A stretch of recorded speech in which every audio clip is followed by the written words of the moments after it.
Hello guys, and welcome again to this channel. Please make sure you share, like and subscribe, and also comment below what you may want me to make the videos on. So today's video is about the update on interview waiver program, and major update to this program takes effect from March 2025 onward. So the U.S. mail-in visa, officially part of the interview waiver program, IWP, allows certain visa applicants to renew their visas without attending an in-person interview at the U.S. Embassy or consulate. This initiative aims to streamline the visa renewal process while reducing the workload on consular staff. We all know that this interview waiver has been in the program for years with periodic adjustments. During the COVID-19 pandemic, the U.S. Department of State expanded the program, allowing individuals whose visas had expired within the past 48 months to qualify for an interview waiver. However, as of February 2025, the eligibility criteria have reverted to pre-pandemic standards.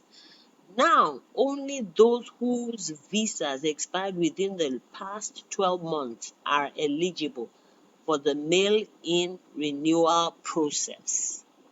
So here goes the eligibility criteria. So to qualify for the U.S. mail-in visa interview waiver program, applicants must meet the following conditions. Number one, same visa category, meaning you want to renew the same type of visa that you applied for previously. Let me repeat myself. That means you're applying for the same non-immigrant category as you have previously applied for that you were granted. So now you want to renew that category. That previous visa must have expired within the past 12 months at the time of application. The renewal application must be submitted from the applicant's country or nationality or residence, and the applicant must be physically present in that country during the application process. So what that means is that you must be applying for this visa in that country where you reside. And also, despite the fact that you want to apply without interview, you must be present in that country of residence while you apply for this waiver. Because you never know. I guess it's because they might even decide to call you to show your face. But it's saying that even though it's interview waiver, when you are applying for this renewal, you must be present in that country. You must still be there while you're applying for this non-waiver visa. It gets tricky here. It says previous visa that was approved must have been granted through an in-person interview at a U.S. or U.S. embassy or consulate. What that means is that now you want to apply, you want to renew this visa, but the previous one that you were given that expired, it must have been a visa that you obtained by in-person interview. That means the previous one that was given to you, you must have had a physical interview. So now you want to renew it. You want to go for non. You want to go for non-appearance. So what I understand this to mean is that if your previous visa was given to you through non physical, meaning that your previous visa, you got it by not appearing physically at the embassy. It doesn't apply to you here. So the previous one that you obtained must have been that you went to the embassy and you got interviewed physically. And this new one, you will not show your presence. It's a bit tricky. Unlike some years ago, the non-appearance, it could be repeated over time. The previous one was non-appearance. This one now is non-appearance. No, it's not the case with this update. This update is stating that the previous one that was granted that expired, you must have appeared at the embassy for physical interview. So now you want to apply for a non-physical interview. So the next criteria is that no prior visa refusal. That means that you have not been refused US visa before for you to qualify for this one. And it says here, except that refusal was overcome, meaning that you were refused and you appealed and you were granted. Otherwise, if you have a record of being refused US visa before, you will not qualify for this. That is what it's saying. And the next one is saying that some embassies must have, not some embassies, sorry. So it's saying here that some embassies may require the application's fingerprints and biometric data to be on record for eligibility. So what is interesting here is that it's saying some embassies. So it's not all embassies that requires you to have your biometrics and fingerprints already on their system. This seems somehow to me, because I believe that in this time and age, they want all and everyone's biometric to be on their system.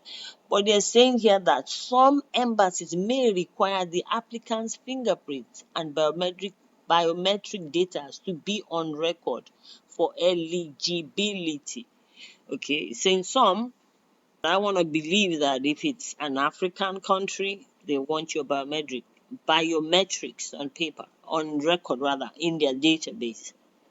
So this new application process for US mail-in visa starting March 2025. So those who are eligible for this mail-in visa, they can follow these steps to apply for the US mail-in visa. First, number one, complete the DS-160 form. That is, fill this form online. So while online, check the eligibility mail-in renewal.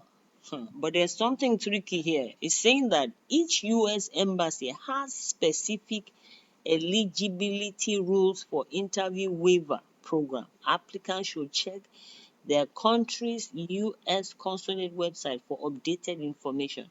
Meaning that despite the ones that I've read out to you as the criteria, that even despite all that, some embassies might require some little additional, which means you have to check your respective consulate website or country's US consulate website for updated information. Wow. Okay, number 3, prepare required documents. And required document typically includes a valid passport, the previous visa, a passport size photograph, and the visa interview waiver confirmation. If applicable, you don't really need, it might not be necessary for you to present an interview waiver confirmation. They're saying if it's applicable. Interview waiver confirmation letter.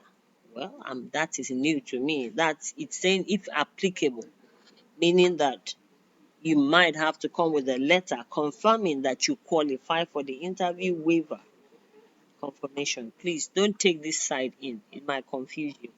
It says if applicable. I've not heard of cases whereby you will get an interview waiver confirmation letter. It's new to me, but it's saying here if applicable.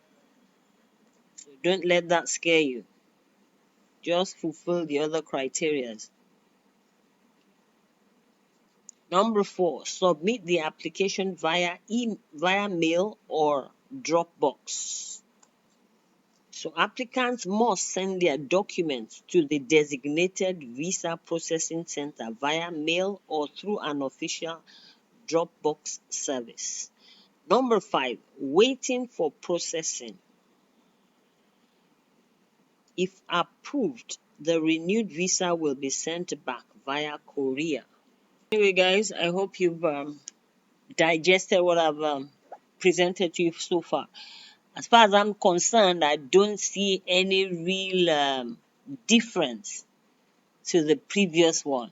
I don't really see any much difference anyway. So, guys, that's the update I bring to you guys who want to renew the U.S.